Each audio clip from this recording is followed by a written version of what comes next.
السلام علیکم ورحمۃ اللہ وبرکاتہ۔ کولکاتہ میں جو ریسیڈنس ڈاکٹر کے ساتھ جو کچھ ہوا وہ انسانیت کو شرمسار کرنے والا تھا۔ یعنی آپ سوچ نہیں سکتے کہ حیوانیت والا ایک کام اس درجے کا خطرناک بھی ہو سکتا ہے۔ ایک عام آدمی کی وہاں تک سوچ بھی نہیں جا سکتی کہ ایسا بھی کوئی کسی کو مار سکتا ہے۔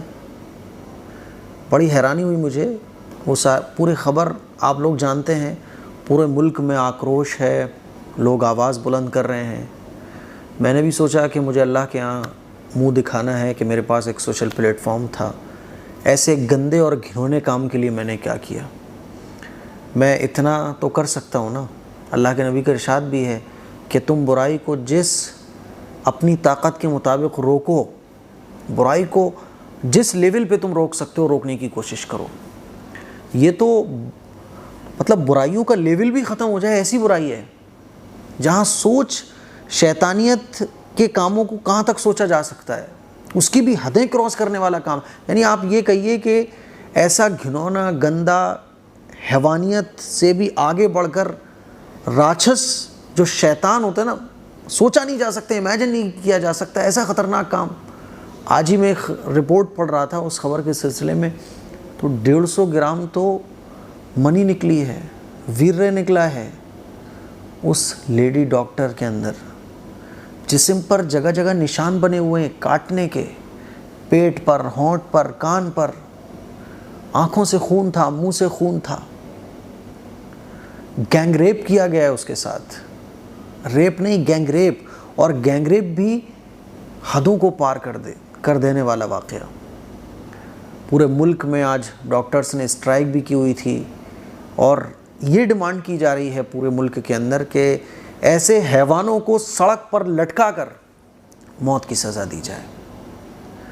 میرے عزیز بھائیوں، میری بہنوں، کیا بولوں، آپ ایسے سمجھ لو کہ الفاظ کم ہیں۔ اس گھنونے کام کو، اس انسانیت سے گرے ہوئے اور انسانیت کو شرمسار کر دینے والے واقعے کو بیان کرنے کے لیے میرے پاس الفاظ نہیں ہیں۔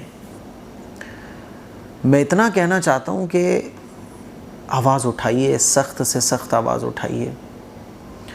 اور ایک طرف ایک افسوس کی بات یہ بھی مائنڈ میں آتی ہے کہ جب اس طرح کے واقعات جو ہائی لائٹ ہو جاتے ہیں، بس انہی کے لیے کیوں ہمارے ملک میں آواز اٹھائی جاتی ہے؟ ورنہ اخبار تو آپ روزانہ کھولو، روزانہ اس طرح کے واقعات بچوں کے ساتھ، بچیوں کے ساتھ، ہے نا، جوان لڑکیوں کے ساتھ گینگ ریپ کے واقعات روزانہ اخباروں میں دیکھنے کو ملتے ہیں۔ کیوں آخر؟ میرے عزیز بھائیوں، میری بہنوں، ایک چیز تو یہ پتہ چلتی ہے کہ ہم اپنے بچوں کو تربیت ضرور دیں۔ اللہ کے نبی صلی اللہ علیہ وسلم کا ارشاد ہے کہ تربیت بہت ضروری ہے۔ آج تربیت نہیں ہے، ایجوکیشن تو بہت دے رہے ہیں ہم لوگ، لیکن اپنے بچوں کو تربیت نہیں دے پا رہے۔ اسی لیے آپ دیکھیں کہ ہاسپٹل میں وہ ڈاکٹر اپنے جونیئر ڈاکٹروں کے ساتھ تھی، اس نے کھانا وغیرہ کھایا، سب ہوا، تو جن کے ساتھ وہ رہتی تھی، جہاں وہ رہتی تھی، جہاں وہ کام کرتی تھی، اپنے ماں باپ کی اکلوتی لڑکی، اپنے ماں باپ کی اکلوتی وہ لڑکی تھی، اور اس کے ساتھ ایسا ہو گیا۔ یعنی وہاں ہوا جہاں سوچا نہیں جا سکتا تھا۔ میں کیا بولوں، سمجھ نہیں آ رہا ہے۔ سوچتا ہوں کبھی کہ ہمارا ملک اس طرح کی چیزوں سے کب آزاد ہوگا، اس طرح کے واقعات ہمارے ملک میں کب رکیں گے۔ میں دبئی گیا، میں سعودی گیا اور ترکی گیا، ایسے واقعات سننے کو بھی نہیں ملتے۔ ہمارے ملک میں ایسے واقعات کب رکیں گے؟ اور افسوس کی بات ہے کہ ایسے بھیانک واقعے سامنے آتے ہیں نا، اس پہ بھی سیاست ہوتی ہے، اس پہ بھی سیاست کی روٹیاں سیکی جاتی ہیں کہ یہ ہندو ہے کہ مسلمان ہے۔ بلقیس بانو کے کیس تھا، کتنا خطرناک تھا۔ بلقیس بانو 3 سال کی بچی کے ساتھ اپنی فیملی کے ساتھ بھاگیں جب گجرات میں دنگا ہوا، تو ان کے گھر کے کئی لوگوں کو مار دیا گیا، اور ان کی ماں کے ساتھ اور ان کی فیملی میں جتنی عورتیں تھیں ان کے ساتھ بلاత్కాر کیا گیا۔ یہ 3 مہینے کی گربھوتی تھی، ان کے ساتھ بھی بلاత్కాر کیا گیا، اور آخر میں کیا ہوا؟ کہ ابھی تک مجرموں کو سزا نہیں ملی ہے، 20 سال گزرنے کے بعد بھی مجرموں کو سزا نہیں ملی ہے۔ اناؤ میں کیا ہوا، ہاتھرس میں کیا ہوا، کیا بولوں میں۔ میرے عزیز بھائیوں، میری بہنوں، ہمیں آواز اٹھانی چاہیے، اور دوسرا کام کہ تربیت پہ ہمیں اپنے بچوں کی خاص توجہ دینا چاہیے۔ تربیت کے بغیر اگر آپ نے ایجوکیشن دی بس اپنے بچوں کو، تو جیتے جاگتے حیوان آپ کے بچے بن سکتے ہیں۔ ایسے ہمارے بیچ ہی تو رہنے والے یہ لوگ ہوتے ہیں جو اس طرح کے کام کر دیتے ہیں، کیونکہ ان کے اندر کا شیطان نہیں مرا ہوتا ہے، ان کے اندر کی حیوانیت جاگ جاتی ہے، درندگی جاگ جاتی ہے۔ یہ انسانوں کی شکل میں بھیڑی اور جانور اور درندوں سے بھی گرے ہوئے شیطان ہوتے ہیں۔ اب لوگ ڈیمانڈ کر رہے ہیں کہ سخت سے سخت سزا دی جائے۔ مجھے یاد آتا ہے قرآن کا پیغام، مجھے یاد آتی ہے قرآن کی تعلیم، مجھے اللہ کے حکم یاد آتے ہیں اس موقع پر کہ ہم سب کو بنانے والے خالق، ہم سب کو بنانے والے مالک، ہم سب کو بنانے والے اللہ نے اس سلسلے میں بڑی سخت سزا بیان فرمائی کہ زنا کرنے والے کی سخت سے سخت سزا اس کو دی جائے، وہ بھی گینگ ریپ، اور گینگ ریپ کرنے کے بعد آپ نے ایسا مارا۔ اسلام میں اس معاملے کی بڑی سخت سزا ہے۔ لوگ چاہیں کتنے اعتراض کریں اسلامی تعلیم پر، لیکن میرے عزیز بھائیوں، میری بہنوں، اسلام کے جو اصول ہیں نا، وہ انسانیت کے ہت میں ہیں، وہ انسانیت کے خلاف نہیں ہیں۔ آج پورے انڈیا میں مانگ ہو رہی ہے کہ ایسے لوگوں کو جو ہے جلدی سے سزا دی جائے۔ ہوگا کیا؟ اب کورٹ کچہری میں معاملہ چلے گا، سالوں لگیں گے، بعض دفعہ مجرم آزاد بھی ہو جاتا ہے اندر سانٹھ گانٹھ بنانے کے بعد، ہے نا۔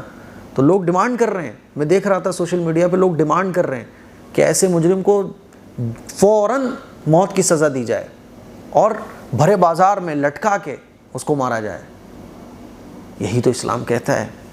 اسلام ایسا کیوں کہتا ہے کہ سخت سزا دی جائے فوراً، اور سزا دینے میں یہ نہ دیکھا جائے کہ کون ہندو ہے کون مسلم ہے، فوراً سزا دی جائے اور بیچ چوراہے پر دی جائے، سخت سے سخت دی جائے، تاکہ جو اس طرح کے درندے ہیں نا، ان کی روح کانپ جائے اور وہ اپنی درندگی کو چھوڑ دیں۔ اگر وہ ایسا کرنے کی سوچ بھی رہے ہو نا، تو کرنے سے پہلے وہ 100 بار سوچے کہ ہمارا بھی یہی حشر ہونا ہے۔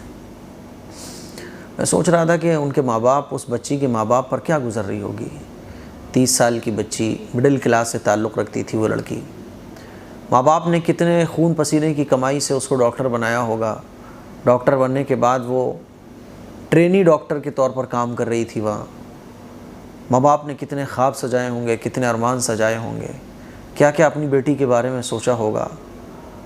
اور جب ہم ڈاکٹر بن رہے ہوتے ہیں نا، جیسے میں مولانا بن رہا تھا، عالم بن رہا تھا، تو جیسے جیسے ہم اپنا کورس کمپلیٹ کر رہے ہوتے ہیں، جیسے جیسے ہم اپنا کام پورا کر رہے ہوتے ہیں، ایک خوشی ہوتی ہے، ایک آنکھوں میں خواب ہوتے ہیں، ایک ڈریم ہوتا ہے کہ مجھے اپنی لائف ایسے گزارنی ہے، مجھے اپنی لائف کو ایسے کرنا ہے۔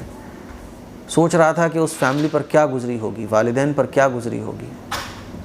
اللہ تعالیٰ گھر والوں کو صبر جمیل عطا فرمائے، فیملی کو صبر عطا فرمائے۔ میرے عزیز بھائیوں، میری بہنوں، صرف یہ ڈاکٹر نہیں بلکہ اس طرح کا جو بھی واقعہ ہمارے ملک میں ہو، اس کے خلاف سخت سے سخت آواز اٹھانے سے ہی کام بنے گا، ورنہ ہندو، مسلمان، سکھ، عیسائی، ہم ہندوستانیوں کے اوپر جو ہے نا، اسی طرح سے سیاست کی روٹیاں سیکی جاتی رہیں گی اور اسی طرح سے عام لوگوں پر ظلم ہوتا رہے گا۔ پھر بول رہا ہوں کہ الفاظ نہیں ہے میرے پاس، بس اللہ تعالیٰ سے ان کے والدین کے لیے دعا کر سکتا ہوں، اپنے ملک کے لیے دعا کر سکتا ہوں۔